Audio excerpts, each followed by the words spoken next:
Back to another episode of the Girl Stop Playing podcast. It's your favorite homegirl, Coriel, here to encourage you to stop playing with your potential and start working for what you want in life and in love. You already know that I'm bringing you the information and the conversations to help you make the money and get the honey.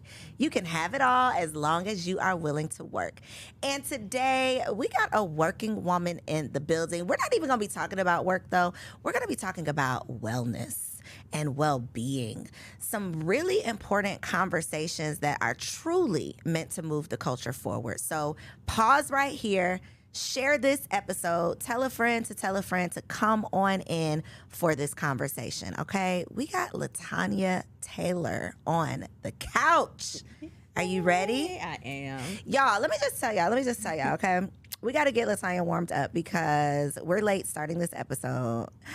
She was outside waiting for me for a very long time, and sis thought I stood her up, okay? So we got to warm her up. We got to get her talking on this couch because this conversation is so, we could not have not had this conversation. I think the moment I met you, I literally turned to you and said, I got to get you on the podcast. Yeah, like, we got to talk about this. Yeah. This is such an important topic of conversation that we're about to get into. So I publicly am going to apologize for the tardiness. No, I don't like wasting people's time. So we're publicly going to apologize for the tardiness of this episode, but I'm ready to get into it. Okay. So tell the people what you do, though, so we can put some respect on your name before we get Okay. into this. I'm Latanya Taylor, affectionately known as the Rev Coach, the Juicy Spirit Mama, the Priestess of Purpose, Pleasure, Passion, and Profit. So we can talk about money because I don't think that they're disconnected.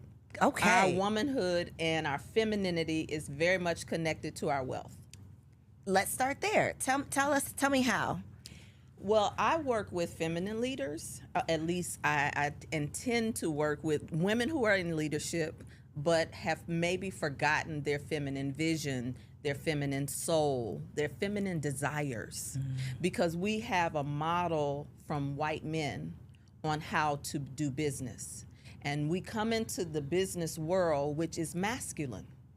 And so we run our businesses like men. And then when it's time for us to create, to attract, to embody, it's shut off. It's shut down. That's the feminine part, the Yeah. create, attract, embody. Yeah. Yeah. So we usually hear this conversation in terms of relationships, right? Women need to be more feminine. A masculine man is not going to be attracted to a masculine woman. We are bombarded with this conversation around femininity. What is step one for a woman who watches this and she's like, I am so tired of y'all telling me that I need to be softer, I need to be this, I need to be that. How? How do I just start? I'm 35. How do I just become a feminine woman? You know what? I think that it's become a trending topic. It was not trending when I started doing this work. Your generation is now taking it and talking about the soft life and I want a soft life. I want a soft life.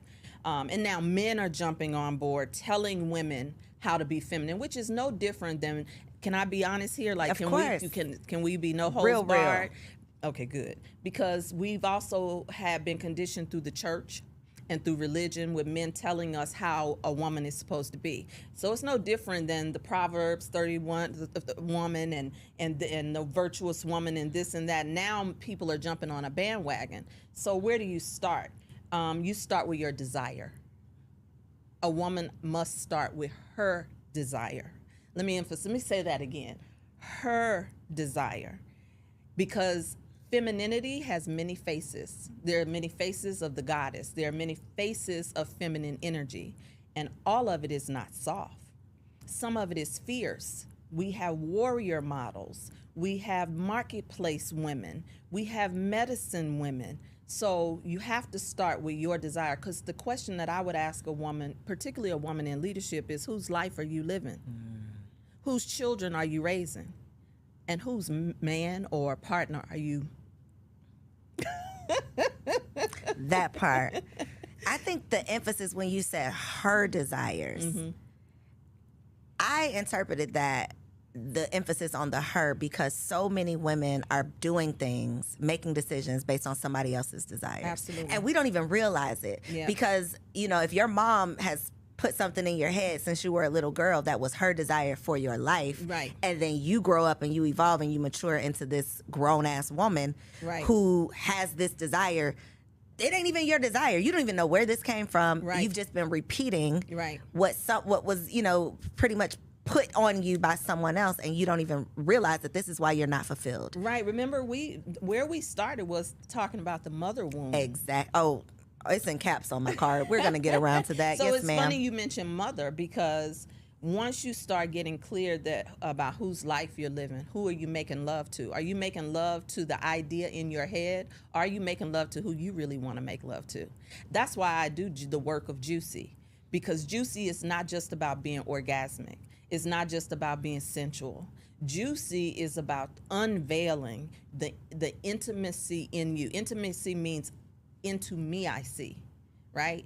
So we look at intimacy as something we share with somebody else first, but intimacy is something that we must have for ourselves. So yeah, when it comes to our mothers, I don't know. Can we be honest? Like, I think that a lot of millennials are very disconnected from my generation of mothers. So, do you not think that your generation was disconnected from your mothers? I think to a degree. Okay. I'm glad you asked that question, because I love having the generational conversation. Because on Fix My Life, which is, I didn't mention, but that's where you've seen my work, on the several seasons, some of the best ones, best shows. We did a generational show. And what I learned is that it was baby boomers who actually raised millennials. The Only grandmothers. a few Gen Xers actually raised millennials. So there is a disconnect, though, between a lot of millennial women and my generation. Why? Why do you think that is? I think that we were rebellious. Gen X, we were doing our thing, right? We had to survive. We were latchkey kids. We had to figure it out. And we did not have parents who took responsibility for the shit that they caused and the domino effect, right? And so you have people who are my age who are just now talking out loud about the issues that they internalized, whereas your generation came out the gate talking Yelling, about it. screaming. Yeah, like, I ain't doing that. Yeah. That doesn't work for me. Or just not talking to us at all. I have a niece that I supported and raised, and she's just different from me, right? Like, there's certain things that she just wasn't going to do going into her womanhood. Like, she wasn't taking the last name of her husband. She didn't want to do her wedding the same way weddings had been done. She was very clear. She's not having children. Like, there are more millennials who are childless by choice without the guilt and the shame. Whereas I would say my generation still grapple with, I should. I'm supposed to. I'm is expected supposed of to me. do this, but I don't really want to do it. And so you have a lot more women in my generation that have the good girl complex, but inside was something else, right? So they snuck around and did it. And I always tell women who are mothering younger women, particularly Gen Zs now and Y, don't give them your representative. Give them who you really are. Give them your story. Don't bring your representative. And that's a new thing, I think, for many of our generation. 1,000% it's a new thing, because if I think back to my grandmother and just how much I don't even know about her. And not only do I not know these things because I'm the granddaughter, there are so many things that the entire family didn't, even her daughters didn't know, because everything was done in secrecy. Yep. And then if you ask questions about it, you're in trouble. Yep. It's like, don't ask about it. Don't ask, don't tell. Don't ask, don't tell. Don't ask, don't tell. And so you grow up, and my grandmother passed last year, but I was the cousin that would go sit with her, and it's like, I want to know about your childhood. Me too. What was your mama name? Just things that oh my God, we don't know. And think about the disservice, so though. Now that this whole like generation is invisible now. I can't even pass on your story because you didn't share it with me. I know, but we gotta I want to do more with that. Got to. I really want to be a catalyst for women to be able to sit in rooms together and share stories as a way of getting to know each other, and not just our IG page. Right. That part. Yeah. Right? Because you were in the same room that I was in, and you heard every woman say almost the exact same thing about being able to be in a room with women. Yep. What is that about that we have gotten to the point where women say, I don't trust being with women, but I lead a woman organization? Me. You? Me. Myself, Coriel, has been doing women empowerment work for over a decade. When I do the self work and really, really think about like what got me into this, like what moves me to do these things, I have always been in the women empowerment space because I was never empowered by other women, starting with my mother, then my sister. And so I know that because of the deficit, because I had to empower myself, and then I saw the result of me empowering myself, that's what encouraged me to go out and create these organizations to empower other women. But a lot of women, I think, who are leading these organizations or who are in these spaces, we started these groups out of a necessity for ourselves because the root, the relationship that we have with the woman who's supposed to be closest to us was damaged. And in that room, so many women talked about not having a safe space, not having other women that they could trust and count on and share with, and having mommy issues. And I think that it's so unfortunate that so many Black women have the same story when it comes to our upbringing. That's a wounded healer, right? And it's also why oftentimes when we're in entrepreneurial rooms, we don't partner and we don't collaborate the way, if we're gonna play full out and do the European version, the Western white man's version of business. When you go in Subway, you're subject to see a Baskin and Robbins, right? When you go in Taco Bell, what do you see? Well, you see collaboration, you see partnership, right?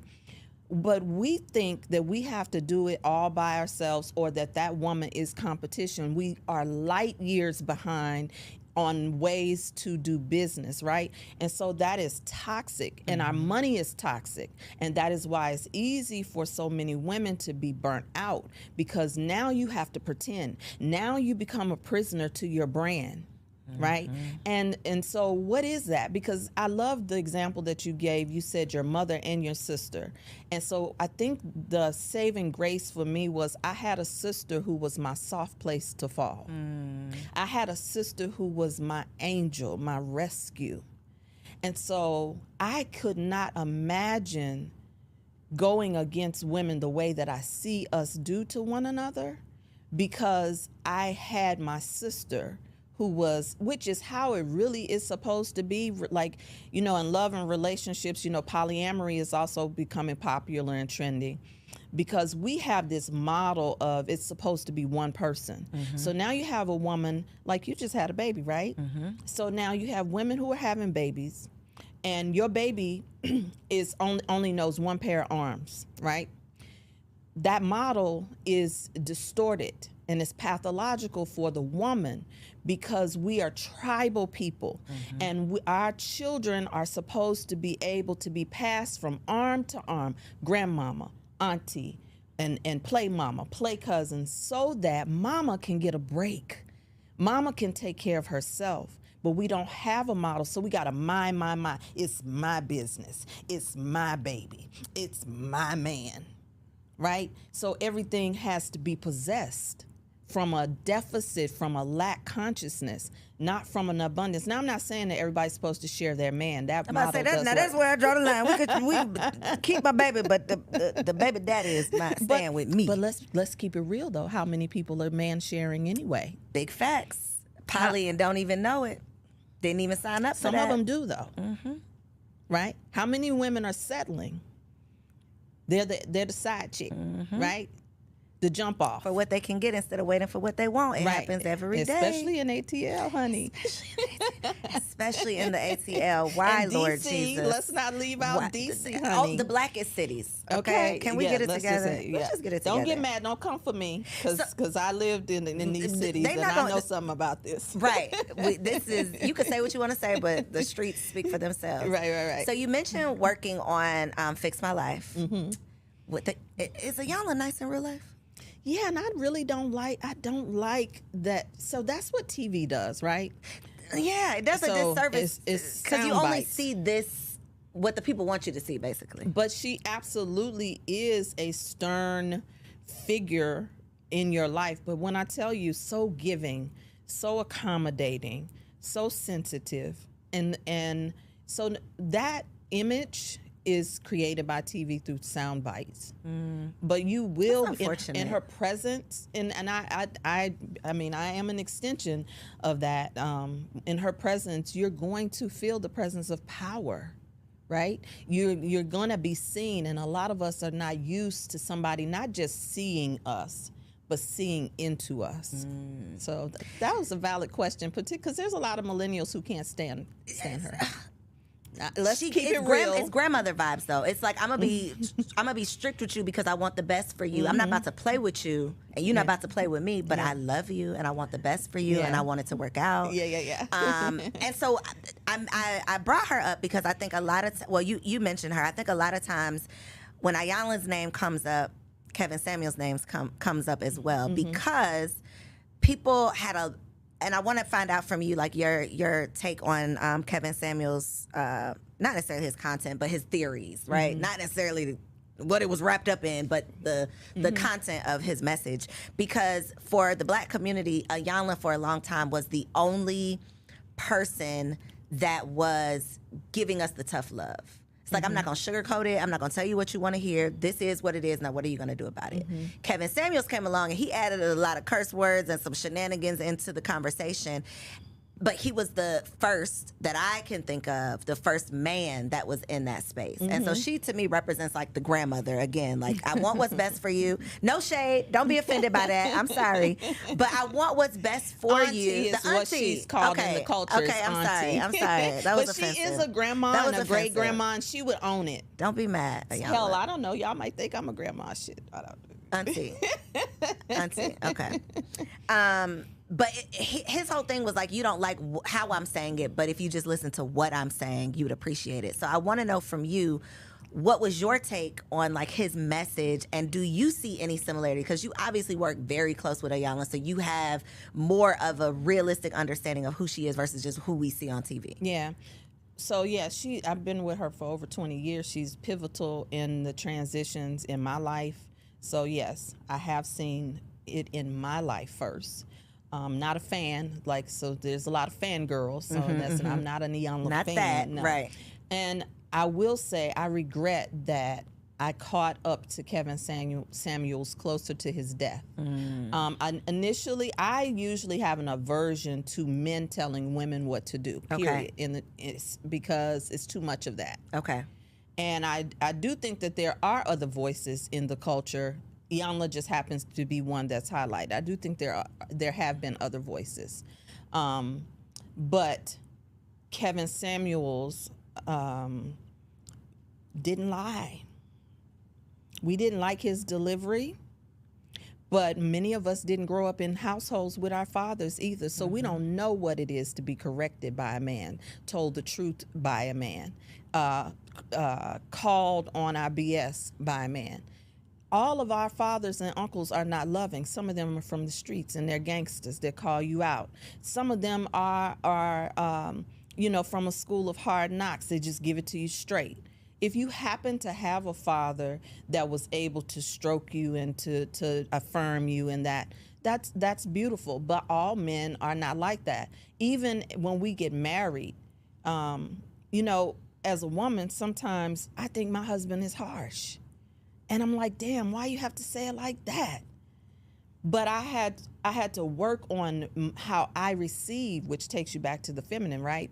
So we say we want these things, but then when the truth comes, we don't like how it comes to us. So yeah, it was some of his stuff antics, and sure, absolutely over time. But when you go back and listen to that brother and some of the women who came on and what they presented, you can't even defend these ladies. you cannot defend the BS. You can't defend it, and I want to challenge y'all, because I think because it was wrapped up in the sound effects and the all of those things, and he really was like entertaining and putting on a show. Like there was a lot of razzle dazzle he threw on top that wasn't necessarily necessary. I think that turned a lot of people off, and I also think a hit dog will holler. And if you are tuned in and he is talking about you, you probably didn't want to hear that. But if you go back now and take the emotion out of it and like don't put your personal feelings into it, I really believe he wanted what was best for the Black community. I absolutely believe it. There are a few shows where he was calling out women who had left their husbands, and you know what, I do deal with women who get to the point where we are so masculine in the way that we move in the marketplace. You had said earlier about the every woman in a masculine man, something like that. But the truth of the matter is, every woman is not beta or alpha, nor is every man. So masculinity and femininity is energy. It's not gender. Got you. It's what you're operating in. Right. Got you. And so when you study tantric lovemaking and orgasmic kung fu, orgasmic embodiment, or sexual tai chi, like any of those things. Oh, is that the juicy? Yes, some of it is. Okay. What you're doing is you're playing with masculine and feminine energy. So when one breathes, another one exhales. That's how our relationships really are, right? So like, to even be orgasmic, there's a way that we have to be able to tap into ourselves, that the man finds his yin in orgasmic exchange, and the woman finds her yang or yang. Interesting. Okay, so let's wrap up the mama conversation before we get into the sex talk, because for a lot of people who have not experienced therapy on their own or personally, watching Iyanla might have been the closest thing that we saw to true therapy, in terms of you recognizing, getting that awareness, recognizing your stuff, owning your stuff, figuring out a solution, which is what therapy is supposed to be, right? And I definitely saw a lot of episodes that were rooted in childhood stuff. When you're doing your work with women one-on-one, are you noticing that the majority of the challenges that women are having are rooted in childhood Almost stuff? all of them. Almost 90%. 85 maybe. So what is the work that we should be doing? Like, even if you don't have a therapist, what is the work that needs to be done, knowing that there's a 95% chance that you're still dealing with some childhood issues? It depends on your story. Your life is always giving you feedback. Your life is always giving you feedback. And so if you want to know what's going on, look at what's happening in your life. It could be money. Your money has a story. And most of the times we have not ever dealt with our money story. Your relationships with the opposite sex, male, female, female, male. Either way, look at that. Or same sex, because when we start talking about women in rooms with other women, that's a mama issue. That's a self issue. Because when you say I can't be I can't trust women, you don't trust your damn self. You don't trust yourself with women because you could not trust a little girl once upon a time somewhere with a woman. There was a woman who traumatized you. And it's important to say this for the culture. Very important. Our culture, no matter the generation, does not give Black women permission to say, I was failed by my mother. Because we see so many women sacrifice for us. We see what our mothers have gone through to get us to the other side. And so now you have people in your own family who will say, don't say that about your mama. She did the best she could. And then we say it, we take it on. She did the best she could. I don't blame my mother. That's usually the second thing. And that's when you know that you have not done any work. And what that does is it becomes suppressed and oppressed. It's cool, though, to talk about daddy, the daddy that wasn't there. Oh, it's cool to put it all on at his feet. But then we don't know what the interpersonal relationship was between mama and daddy. Now there are stories that are coming out where people are finding out that their father was removed from their life because of the wound of the woman. So how do you not deal with this? We're just going to keep excusing it? So black women are off limits? So what I think when we talk about Iyanla is she was the only black woman willing to call black women on their shit. Otherwise, it was that we placate it. We want to stroke it. We want to preach it away. We want to run to the altar. We want to put it on somebody else, right? Or we want to go all the way to the other extreme. We're love and light. No, we're not going to talk about that. So and where is that? So I think that's what the difference is that this was another black woman calling black women on. There are many black women who work with women and have worked with women before Iyanla in the midst. And Iyanla has a whole institute of coaches just like me. So there are women who are doing just like you. We're out here. We just don't. Nobody want to hear that. Don't nobody want to hear that. That's what it is. We are used to being taught that we're the prize, that they just need to be happy they have you, that they take what you know, like they take you as you are type of thing. And it's like, well, if who you are needs to be fixed up a little bit, nobody should just have to deal with your mess just because this is what you're presenting to That's them. what we bring, though. That's what we bring. Because we want our unapologetically, too. Right. We want our lovers, our partners to now father us. Because then when we get vulnerable, and we allow someone to see us, we say, but you should help me. Oh, but I expect you should tell me. But he hadn't been told. He doesn't know. And a lot of times when we talk about the mama issue, right, we're talking about it here in terms of women, but there are so many men who have mother issues and they're trying to find themselves in the legs of a woman and another woman's yoni. They're looking for mama. They're looking for nurture through the legs of another woman. And we are so emotional about these things that we never tap into our logical to say, how can we start healing? Whether that's healing through having these conversations, healing through figuring out like your own childhood story that is now carrying over into, your experience as an adult.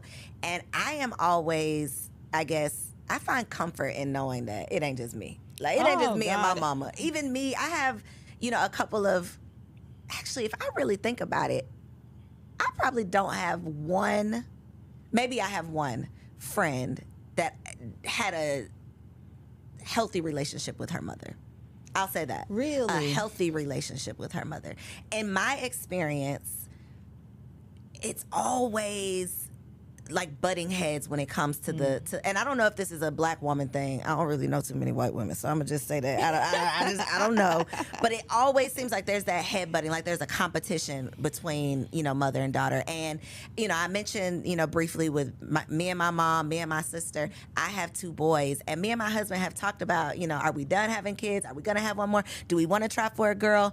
And although I am not like I gotta have a daughter, I really something in me says that I have to have a daughter to break that chain, to repair the mother-daughter relationship. Maybe. Because I think it's a familial thing. It's a generational thing. It's not just me and my mama. No, it was her and her mama too. It's familial. And when we talk about, millennials and Gen X, and then there's baby boomers who did not take responsibility for a lot of these things, and then there's the silent generation, right? They did not talk about those things.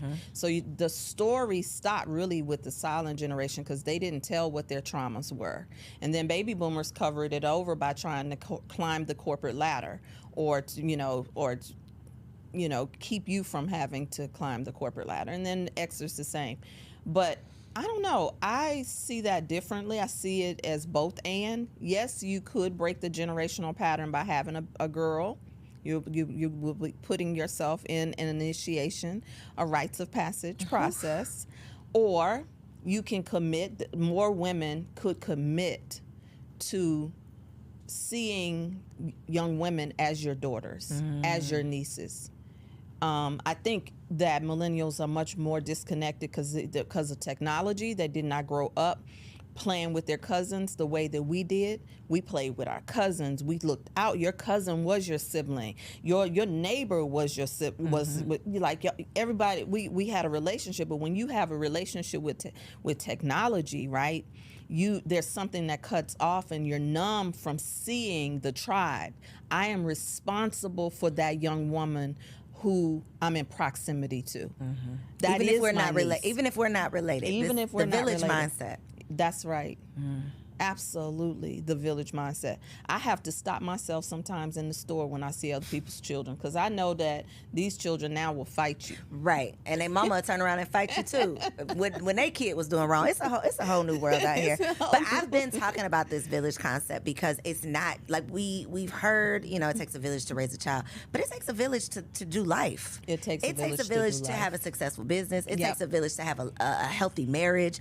It takes a village for you to have yourself together, because at the end of the day, I need somebody to lighten the load. I need somebody I can delegate to. I need somebody who can pick up where I left off. And to your point, we've created we've put ourselves in solitary confinement. It's just us and our phone.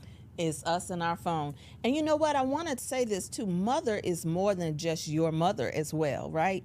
When I work with women, mother and father, they are symbolic of other levels of your own spiritual journey. Gotcha. They represent many more things. And so when I take a woman on a journey, we're going to the door of mother and then beyond the door of mother.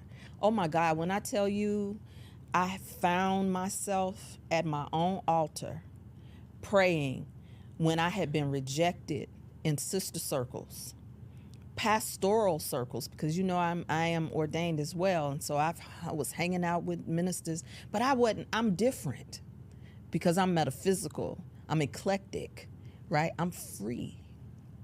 I'm not bound by anybody's system. I got free from systems because I also was in the Nation of Islam many years. Girl, I got it.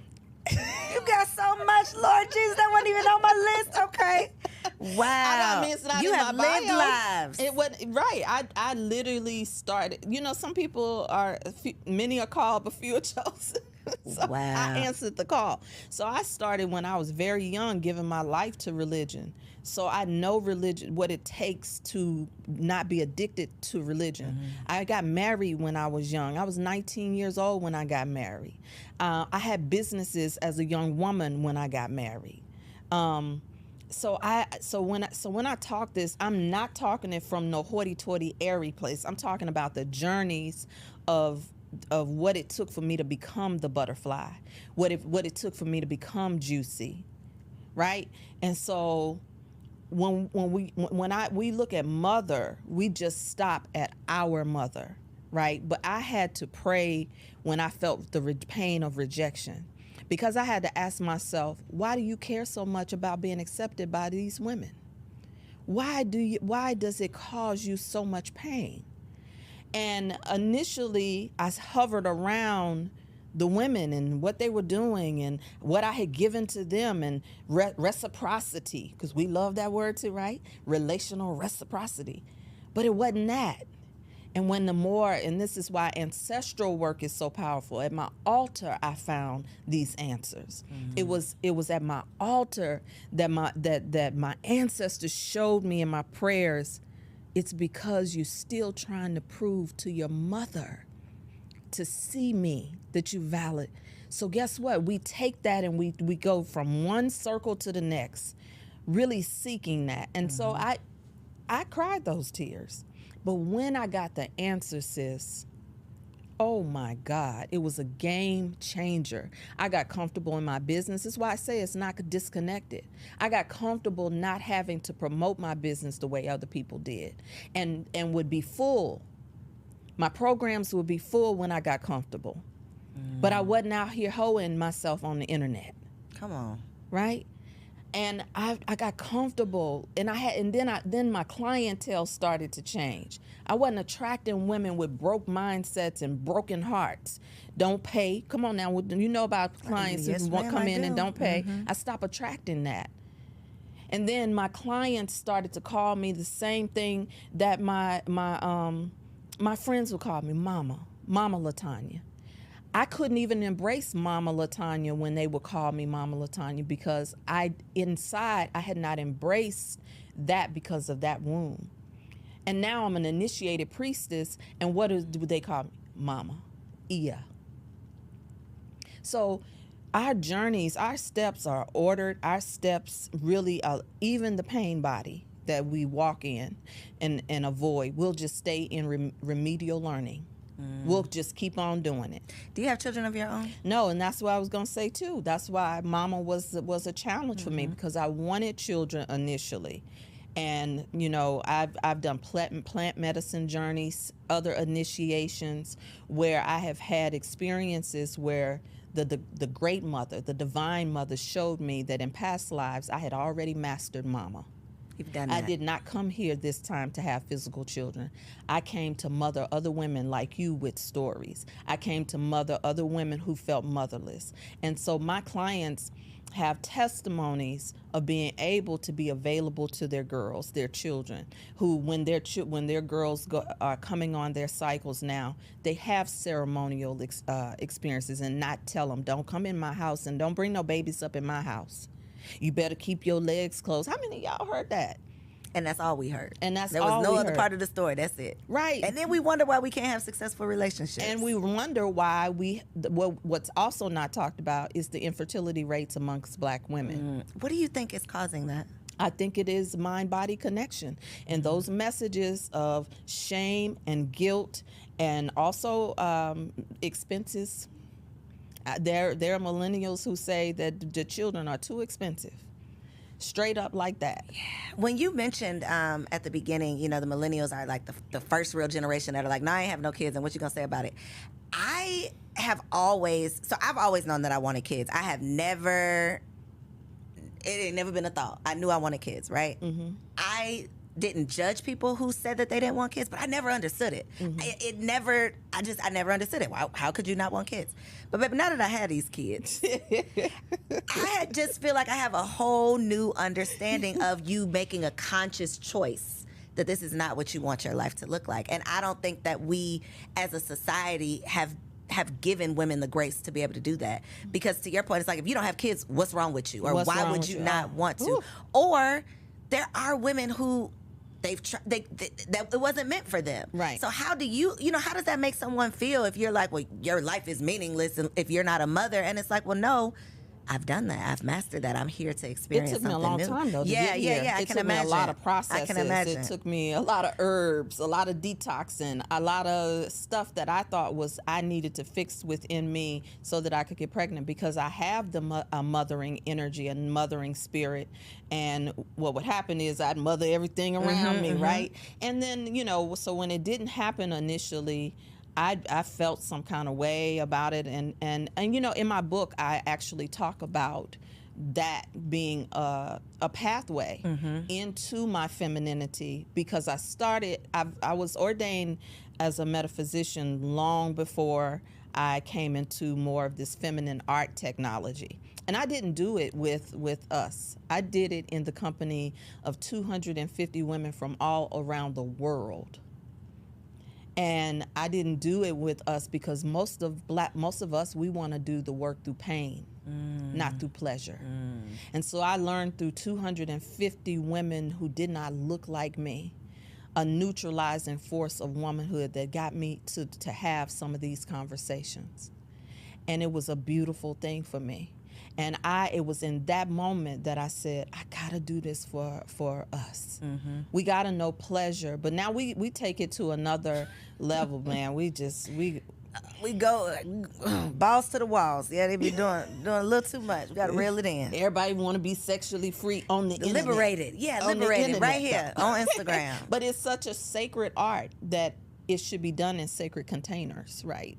because when you go into that type of work, you're going into the core of issues like childlessness, infertility, loneliness, divorce. All of that stuff is big for us as well. You really are multifaceted. You even said the Nation of Islam. Yeah. You're ordained. You're a priestess. Yeah. Okay, this is a conversation I've had several times because like you said, I'm just different. Like, I believe in this, I do this, but I'm different. I feel like I think it's probably a millennial thing too. Don't judge me. But I feel like, I can't say I grew up in a church like I was going I wasn't going every, but I was going sometimes. I'm familiar, right? Right. As I had my own experiences and, my own journey, I started to do my own research and learn new things. And I still consider myself to be very spiritual in that I know my relationship with God. I'm still working on my consistency in my practice. Mm-hmm. I need me an altar, so we're going to have to talk off camera. Girl, so I'm dibbling and dabbling, right? Mm-hmm. But I have not been consistent. But I feel like I am judged a lot of times from the church girls because the way that I speak about God, I'm not necessarily quoting a Bible verse. Right. I'm not necessarily tying it to scripture. Right. I'm not necessarily going to the church house on Sunday morning. Right.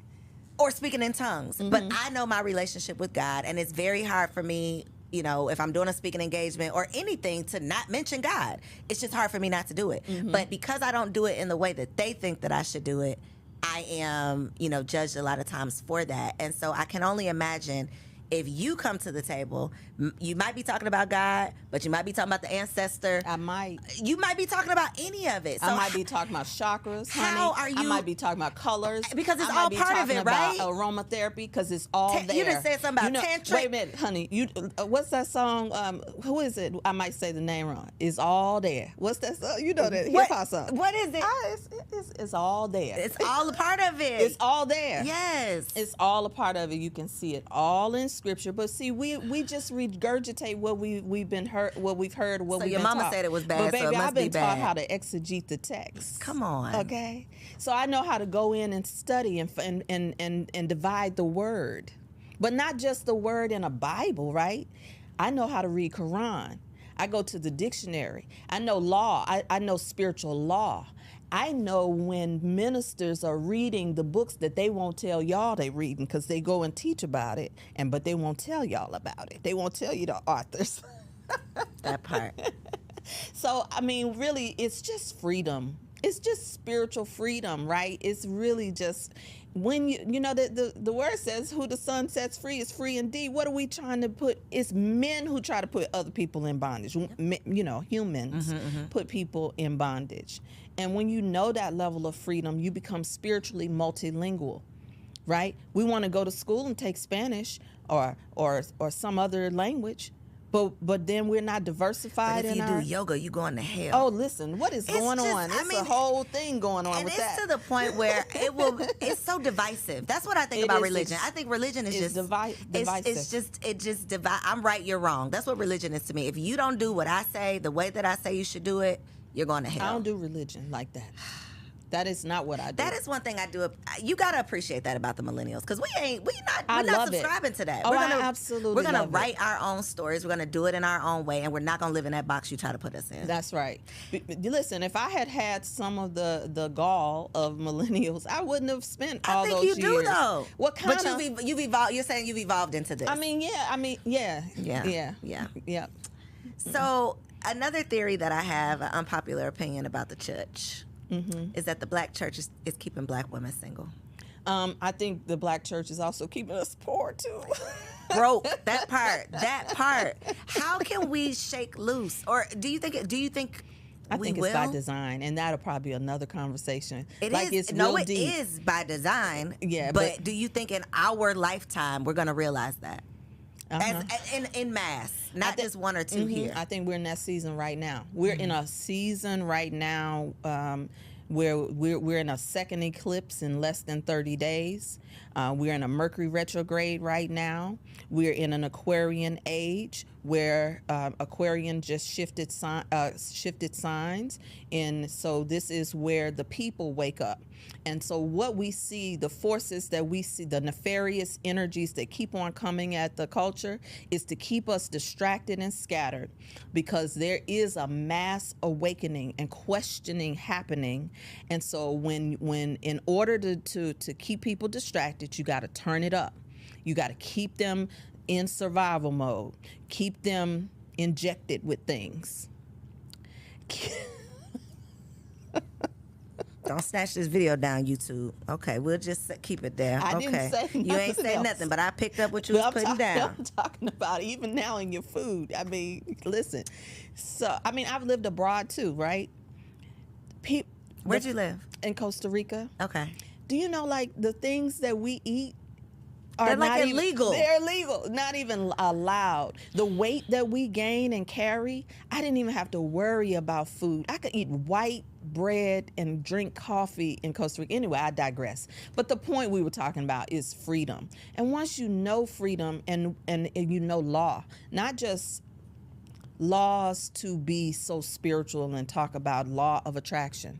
The law of attraction is a part of a whole universal law system. And when you know that, all religions were built off of universal law. And when you understand universal law, you get to choose how you demonstrate it, which is what religion is supposed to be, the path you choose of expressing universal law.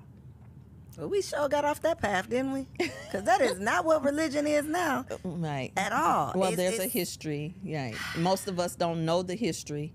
We inherit, just like we do our wounds and these secrets. We inherit, and then we become gatekeepers who protect these things without any study, without any challenge. Because anything I can't question. That part. I can't even ask why. It's just because the Lord's will be done. No, Right. There has to be something beyond that. That is slavery. Anything that you cannot question, you need to question. Anything you cannot question. And if you're not satisfied with the answer, you should be able to do your own personal investigation of the truth. Without the threat of you going to hell. Without the threat of you going to hell or getting put out of somebody's house. Or that you are demonic. Or that you are going against the will of God. So, I gotta get your phone number. Like y'all say that. All of y'all said that in that room that day. Not me. Did I hit you? What I say? I'm gonna get you on the podcast. Well, you did say that. Thank you. You know, you executive women, y'all say y'all want to do this work. Let me tell you why, though. Let me tell you why. So, when I tell you, like, there are people on the internet who talk about their relationships and they try to act like they're all perfect for the people or whatever. When I tell you, I really, really, really, like, I love his dirty draws. Like, he the homie, right? Yes. God really gave me my person. Yes. And I get confirmation in so many ways, but one of the ways is that we crazy together in this area. So we're very non-traditional. I won't say crazy. We're very non-traditional, unorthodox in our thinking, right? Free. We are both free to the point where someone connected me with a woman who does Reiki. Yeah, right. good. So I went and I did Reiki. As soon as I did it, I'm like, oh my God, this was crazy. You got to do it. I scheduled his session. He came, and then the next time I saw the lady, I was like, you met my husband, and she was just like, it is so rare that I have a couple that are on the same frequency with this type of thing. Like, you don't know how many wives will sneak to come see me and won't even share. They can't even go home and talk to their husbands about this experience because their husbands think they're crazy. Or vice versa. Yeah, but you're not equally... You're right. That's equally yoked, right? It's like we're going in the same direction. Absolutely. We're traveling on the same path. So I want to find out about your husband, though. Yeah. Because you have lived many lives, Yep. right? But Yep. y'all have lived this life alongside of one another. Yep. How has he evolved as you have evolved? My husband is an OG, okay? Like, yes, I blush when I talk about him. Because a well-loved woman shows up differently in the world. That part. And, we often talk about, like, I do astrology in my work, right? And I'm a manifesting generator, which means Me too! See? See? We speak the same language. Yep. And so that means that we're supposed to do multiple things. We're multi-purpose, multifaceted, right? My husband is a manifester, which means that when he focuses on something, he's focused on that. I get the benefit of that too. And he is free. I knew my husband when we first met. The first night, I knew who he was. I knew he was a man who had done his work. And he knew me in the spirit. And literally, it was like we were inseparable from that point. And we challenge each other big time. Like, when you are soulmates, you also have those challenges. Like, you got to go to the deep parts, and it's not always easy, and it's not always pretty. Nope. And I don't always like him, and he doesn't always like me, but we love each other, and we are on a journey that commits us to one another. So, like, even sometimes when I am red hot angry, I can hear the voice of God in him calling me forward. Like, you know, I can hear the universal laws and the universal principles in him. That man can put his hands on me and I will go to sleep, like, because he has the embodiment of a mother's love. So even the parts of me that may not have gotten nurtured, my mother's hardcore, right? She's one of those old school hardcore ones. But I know, like, I can feel his love coming through his hands, right? I don't always like how, you know, he presents sometimes, but it is so beautiful to have, like you said, a homie, like, you know, to walk together. When we went to Costa Rica, it was just me and him. How long did you live there? Almost 2 years, 2 years and some change, really. And boy, that's why when the little thing came, that thing, we didn't have any problem being able to shut down together. A lot of people's relationships could not endure that kind of time together. It's like, oh, this is who you really are, huh? Yeah, no. Yeah, so it's good to have that kind of protection. To have home. Yeah. And I have a man who I know how to fall into my softness more with him, and if I don't, he knows how to check it. And I like that. Right. You know? Yes. Okay, so the clock is. Okay. Can you come back?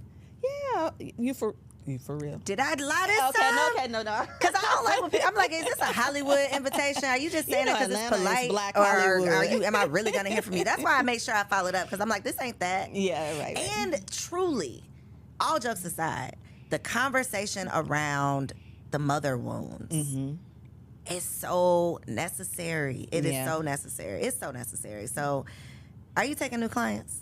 Oh, yeah, I'm taking new clients. Tell the people what kind of work you do, because we done had a whole lot of conversation. We are going to bring her back, because we got to get into, I feel like we need to talk about the Juicy, though. Yeah, we got to talk about Juicy. Okay, so tell us about Juicy, and then you can tell the people how they can connect with you. This is my signature work and program. Okay. It is through pleasure. I found my feminine through sacred process and pleasure, and I wrote about it. Okay. And I captured some of the stories of women who had gone through the rites of passage process. I think that the quickest way to sum me up is that I am a spiritual midwife, or a midwife in everything that I do. Coaching is just, it's one umbrella, and I think it's used far too loosely. But to do the soul surgery work, I take women on feminine soul retrieval journeys in their love, sex, and money. That is what I do. Well, we want all of that. We want some love, some sex, and some money. Okay, so they need to holler at Latanya, Rebirth with Latanya. Yes. Right? Yeah. We will have it up on the screen. We will have your information, the link to the book. Can they get the book, or is this for clients only? No. They can get the book. It's on Amazon. Well, we're going to link it. We'll link it so they can find it. No excuses. We'll make it easy for you. But we got to have you back, because I want to talk about your man. We got to talk about marriage. I need to tell a little bit more about my mommy issues, but that might be a session and without the cameras rolling. So we'll talk about that. And I really want to get into the Juicy conversation, just like a little bit deeper, because I think it was so important when you mentioned what intimacy really means. It's not just, I'm going to just like have sex with my man in a fancy way. you know, in a romantic way, Right. but it really I love you is said like fancy way. we're gonna get fancy tonight and be intimate. But it starts with self, and so many of us, the only conversation that we ever had around sex or intimacy or anything is like, it's bad. Stay away from it. Don't do it. It comes with all these consequences. Right. And we never have the other part of the conversation. Yeah. And then our lives are a reflection of us not having the other part. Absolutely. So I think this was healing. Oh. I think it was healing. Oh. It was. Somebody out there got a tissue right now. Somebody out there is like, look, he nodding. He was about to shed a tear. Because we don't have these conversations. There's not always a safe space to have them or even hear them being had. So I appreciate you. I appreciate you. You're not mad at me, are you? No, I'm not mad at you Okay. at all. Okay. My toxic trait is that I'm always before time. So you was here. Oh, okay. So you was. No, I was here just a few minutes before time. Okay, but just a little bit. Yeah. Okay. Well, next time we're going to get it together. We're going to give you a door code. It's Okay. all right. Y'all, was she bomb or was she bomb? Like, we need some more auntie. Can I call you auntie? Will you be my auntie? I'll be your auntie. Okay. I don't have no aunties like you. You don't. I don't. Look at my face. We'll talk about it off camera. All right, y'all. I'm going to be your rich auntie. Please. High five. I don't got no rich aunties either. All right, y'all. Thank y'all for tuning in. Another bomb episode. In the comments, though, let me know some questions that you want me to ask Latanya when she comes back, because I'm serious. She will be back. Make sure y'all subscribe to the channel so that you will not miss her. And go follow her on Instagram for all of this goodness. You got to keep it going. I love y'all. I got nothing but love for you. I want nothing but love for you because you deserve it. And I'll see you on the next episode.